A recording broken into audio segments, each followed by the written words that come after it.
Pro čia, pro kur mes dabar einam, seniau įeidavo į vidų lankytojai, ar ne? O dabar šita dalis jau yra atiduota į statybininkų rankas. Tai kas čia dabar vyksta?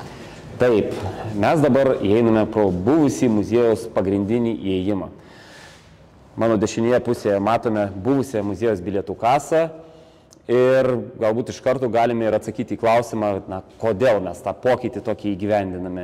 Jeigu pastebėsite, už mano nugaros mes matome požeminę perėją vedančią į Sargėnus. Tai,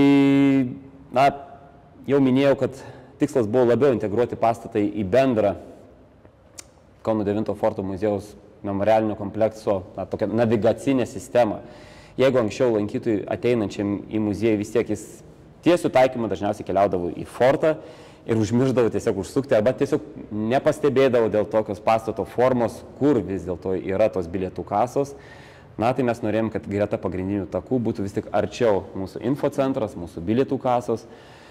Ir taip natūraliai gavosi, kad vis tik tais šis dabar buvęs pagrindinis įėjimas dabar jau bus labiau pagalbinis, nes iš tokios egzistavusios linijinės lankymo struktūros mes perinam prie žiedinės lankymo struktūros. Tai yra įėjęs pro vieną įėjimą lankytojas, apeis ekspozicijas ratu ir pro tą patį išėjimą išeis tam, kad jam būtų kaip galima paprastesnis navigavimas mūsų ekspozicinėse erdvėse.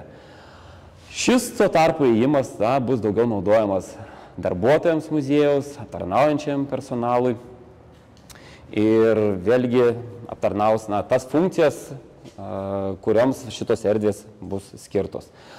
O dabar mes atsargiai judame į priekį.